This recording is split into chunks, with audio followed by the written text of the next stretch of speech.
Hi, I'm Manu Bharadwaj. I'm a second year MBA, would be graduating in April 2011. And I'm here to talk about my experience of working with a small startup over the summer, and most probably I'll be joining them full time.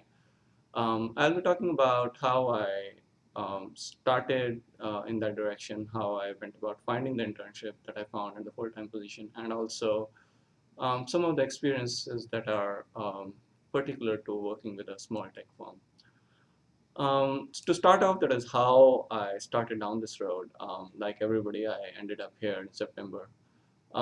Before my MBA, I had some set notions about that is I'll be joining a small tech firm, try to leverage my past experience because I had worked for Motorola for almost 4.5 years, besides doing a master's in computer science. So I thought that I would be a very good fit for a tech firm. And I had this notion that there would be like equal number of people who would be looking at tech, who would be looking at finance, and who would be looking at consulting. But come October, the most visible firms on the campus are consulting firms. They would be having all their presentations, and not to take away anything from the consulting firms, but their presence on campus is kind of like overwhelming in the sense that is it seems like almost everybody else is not non-existent, and it doesn't mean that as if they're not on campus those opportunities don't exist. And it took me a while to realize that.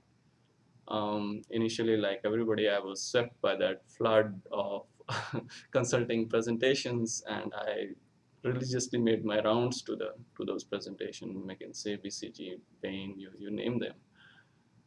But every time I went there, I talked to a recruiter or talked to a person from the company. I was always stumped by the fact that why consulting? And it would be like I, in my own mind, was never able to convince myself that is how would I take this almost 4.5 years of experience with Motorola, plus my master's degree in computer science, and then go to a generalist role. Because every time I talk to them, and they would say that is, once you are in McKinsey, you are a McKinsey guy. We want generalists. So that I couldn't reconcile that in my own mind, and over a period of time, I realized that is I wasn't convincing the other people too.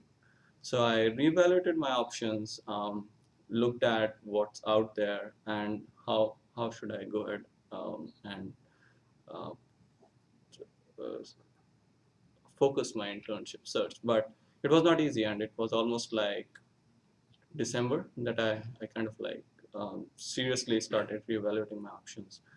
Um, the first resource that I looked at was within the skill. ZLI, the Cellular Institute, is a very good resource. I was involved with them not for my internship search per se, but I was involved with the Dare to Dream program, and I was aware that as they are very much proactive in connecting students to the local startups.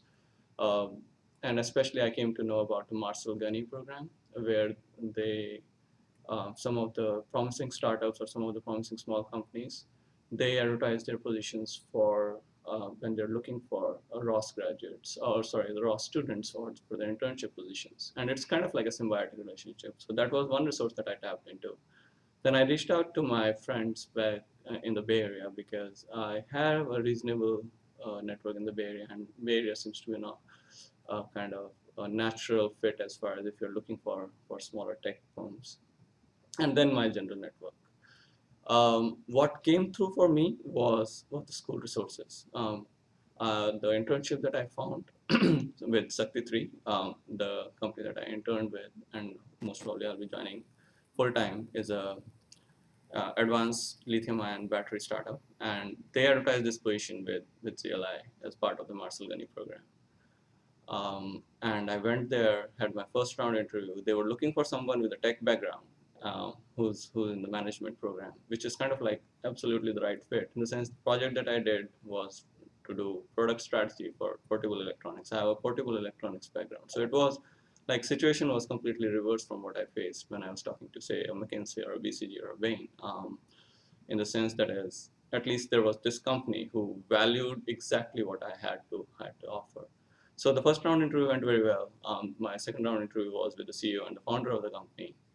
That went on very well too. In the sense that is, as I will talk later, that is a match of personalities, a match of what your future aspirations are immensely important, especially in a startup environment.